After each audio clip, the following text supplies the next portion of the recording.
आज की कत्ल की कहानी मुंबई की मशहूर फैशन डिजाइनर और मॉडल सुनीता लाठर की है, जिनकी मौत न केवल लोगों को बल्कि मुंबई पुलिस की टीम को भी हैरान कर देती है।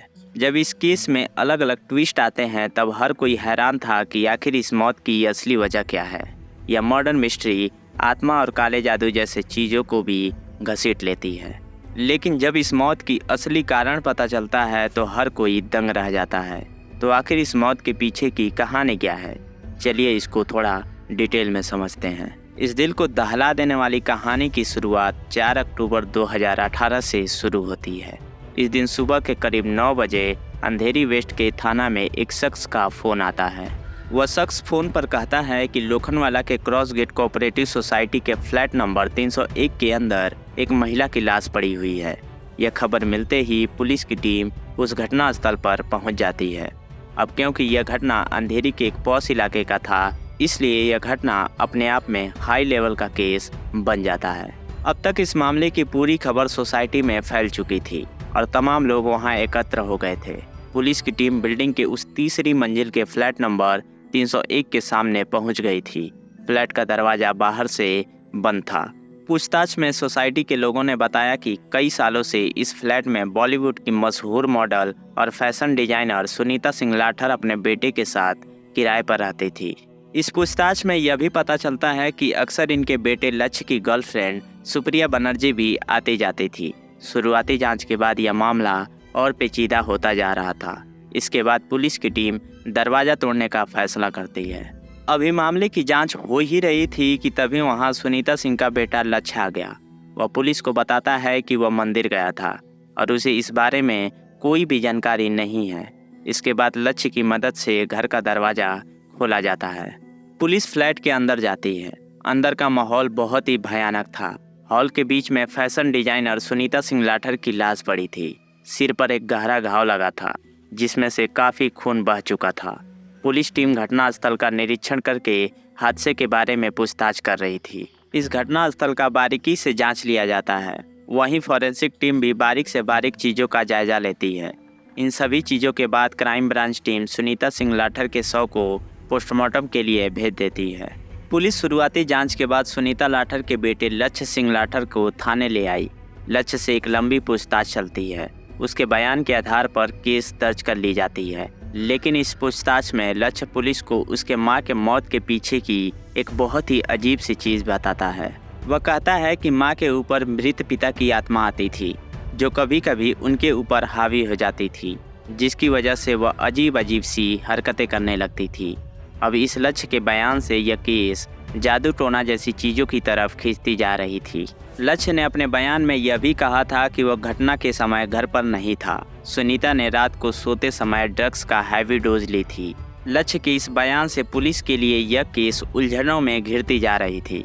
वह इस मामले को जितना सीधा समझ रहे थे, यह केस उतना ही उलझनों में फंसा था। लक्ष्य आगे बताता है कि उसकी माँ सुनीता लाठर पर पिता का आत्मा आ जाती थी। तब वह उससे मुक्ति पाने के लिए एक बाबा के पास जाता था। हालांकि कानून इन सब चीज़ों को नहीं मानता है। अब पुलिस इन सभी कड़ियों को सुनीता सिंह लाठर की हत्या से जोड़ना शुरू करती है। इसी बीच सुनीता सिंह लाठर की पोस्टमार्टम रिपोर्ट आ जाती है, जिसमें खुलासा होता है कि यह मौत हादसा नहीं बल्कि हत्या किया गया है, क्योंकि सुनीता के शरीर पर गहरे चोट के निशान पाए गए थे। पुलिस को कुछ यह भी जानकारी मिली थी कि इस हत्या के पीछे सुनीता का बेटा लक्ष्य सिंह लाठर है, लेकिन लक्ष्य इससे जुड़ा कोई भी बयान अभी तक नहीं दिया था। यह केस हाई प्रोफाइल केस होने की वजह से पुलिस लक्ष्य से सख्ती भी नहीं कर सकती थी। इन्हीं सब के बीच पुलिस को खबर मिलती है कि लक्ष्य की होने वाली पत्नी सुप्रिया बनर्जी और उसके एक दोस्त से पूछताछ की जाए तो हो सकता है कि इस केस से जुड़ा कोई सबूत मिल जाए। इसलिए पुलिस सुप्रिया और उसके दोस्त निखिल को थाने लाकर सख्ती से पूछताछ की जाती है। अब जैसे ही इनसे पूछताछ होना शुरू होता है, वैसे ही इन्हें जो कुछ इस केस के बारे में मालूम था वह सब बताना शुरू कर देते हैं। इनका बयान सुनीता के मर्डर से हर कड़ी जुड़ती चली जाती है। इसके बाद पुलिस लक्ष्य को उसके दोस्तों के सामने पूछताछ करती है। इस जांच में लक्ष्य अपना गुनाह कबूल कर लेता है। दरअसल इस केस के पीछे की कहानी कुछ ऐसी है कि 45 साल की मॉडल सुनीता सिंह हरियाणा के पानीपत की रहने वाली थी। परिवार में कुछ खास पैसों की कमी नहीं थी। इनके पिता पानीपत के जाने माने बिजनेसमैन थे। परिवार में सुनीता का एक भाई और एक बहन भी थी। सभी भाई बहनों में सुनीता सिंह सबसे छोटी थी। इसी के साथ वह दिखने में भी काफ़ी खूबसूरत थी। यही वजह था कि सुनीता को माया नगरी मुंबई भाग गई। वह मुंबई आकर फैशन डिजाइनर बनना चाहती थी। सुनीता बॉलीवुड के उन तमाम बेहतरीन डिजाइनर मनीष मल्होत्रा और नीता लुल्ला जैसे लोगों से प्रभावित थी। वह पढ़ाई के साथ साथ फैशन डिजाइनर का डिप्लोमा भी कर लेती है। जीवन में सब कुछ नॉर्मल चल रहा था। इसी बीच सुनीता के घर वाले सुनीता की शादी करनाल के रहने वाले कुलदीप सिंह लाठर से कर देते हैं। शादी के बाद सुनीता एक आम महिला की तरह अपने सभी सपने को भूलकर परिवार में लग जाती है। आगे चलकर सुनीता 2 बच्चों की माँ भी बन गई थी, जिसमें से एक लड़का लक्ष्य था और एक लड़की थी। लेकिन कहीं ना कहीं अब भी सुनीता के मन में फैशन डिजाइनर बनने का सपना था। वह 2 बच्चों की माँ भले ही बन गई थी, लेकिन सुनीता और कुलदीप सिंह लाठर के रिश्ते ठीक नहीं थे। दरअसल कुलदीप बहुत ही ज़्यादा शराब पीता था। सुनीता उसकी शराब छुड़ाने के लिए काफ़ी कोशिश की, लेकिन इसका कोई फ़ायदा नहीं हुआ। इसके बाद वह इससे परेशान होकर अपने मायके चली आती है। यहाँ आकर वह अपने दोनों बच्चों के साथ कुछ दिनों तक रहती है, लेकिन सुनीता का मानना था कि वह अपना पूरा जीवन इस तरीके से नहीं बिता सकती है। उसे अपने पैरों पर खड़ा होना था। इसलिए वह अपने दोनों बच्चों को कुछ दिनों के लिए मायके में छोड़कर साल 2000 में मुंबई आ जाती है। यहाँ आने के बाद वह एक बार फिर वह अपने पुराने सपने फैशन डिजाइनिंग की दुनिया में अपना कदम रखती है। यह इंडस्ट्री शुरुआती दौर में सुनीता के लिए काफ़ी मुश्किल भरा था, लेकिन धीरे धीरे सुनीता मुंबई में फैशन डिजाइनिंग के इंडस्ट्री में एक नई जगह बना लेती है। इसके बाद सुनीता अपने दोनों बच्चों को भी मुंबई लेकर चली आती है। जैसा कि सुनीता लाठर दिखने में बेहद ही खूबसूरत थी, इसलिए बॉलीवुड में सुनीता के डिज़ाइन किए गए कपड़ों की मांग बढ़ ही रही थी। उसके साथ ही सुनीता को मॉडलिंग करने का ऑफर भी आने लगा। वह इस मौके का बखूबी फ़ायदा उठाती है। अब वह फैशन डिज़ाइनर के साथ साथ मॉडलिंग की दुनिया में भी कदम रख लेती है। अब यहाँ तक सुनीता की ज़िंदगी में सब कुछ सही सलामत चल रहा था। यहाँ पर एक बात कहना चाहूँगा कि किसी ने बड़ी कमाल की बात कही है कि पैसों को संभालना सबके बस की बात नहीं है। यही हाल सुनीता के साथ हुआ। सुनीता सिंह कपड़े डिजाइनिंग और मॉडलिंग से काफ़ी अच्छा पैसा कमा रही थी। इसी के साथ उनके शौक भी बढ़ने लगे। इसी बीच उन्हें ड्रग्स की लत लग गई। दूसरी तरफ पति कुलदीप सिंह अपना रिश्ता सुधारने की कोशिश कर रहे थे, लेकिन सुनीता ने साल 2014 में तलाक का नोटिस भेज दिया, जिसके बाद दोनों लोगों का तलाक हो गया। लेकिन अब भी कुलदीप अपने बच्चों और सुनीता को भूल नहीं पाया था। लेकिन सुनीता कुलदीप सिंह को अपनी ज़िंदगी से पूरी तरह से निकाल चुकी थी। साथ ही उन्होंने अपने बच्चों को कह दी थी कि उनका पिता मर चुके हैं। इसका यकीन दिलाने के लिए वह नाटक करती थी कि उसके पति की आत्मा उसके ऊपर आता है। वह ऐसा ड्रग्स का ओवरडोज लेकर किया करती थी। जब यह बात लक्ष्य ने अपनी गर्लफ्रेंड सुप्रिया और उसके माता पिता से कहता है, तो वह कहते हैं कि यह सब काले जादू का प्रभाव है, उसे किसी तांत्रिक के पास ले जाना चाहिए।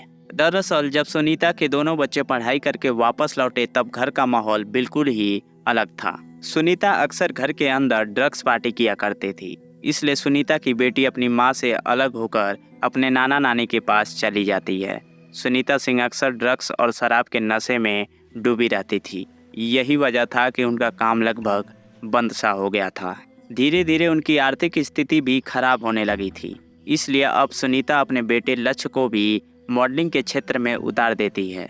लक्ष्य भी मॉडलिंग के क्षेत्र में अच्छा करने लगा। माँ के फैशन डिजाइनर और मॉडलिंग की वजह से लक्ष्य को मॉडलिंग में काफ़ी मदद मिलता है। लक्ष्य का करियर अभी मॉडलिंग के क्षेत्र में बनना शुरू ही हुआ था कि घर के माहौल से यह भी ड्रग्स लेना शुरू कर देता है। इसी बीच ऐसे ही एक पार्टी के दौरान लक्ष्य की मुलाकात सुप्रिया और निखिल से हुई। निखिल मुंबई का रहने वाला था, जबकि सुप्रिया बंगाल की थी। सुप्रिया का परिवार काला जादू जैसे बातों पर विश्वास करता था। पार्टी में यह तीनों की दोस्ती हो जाती है।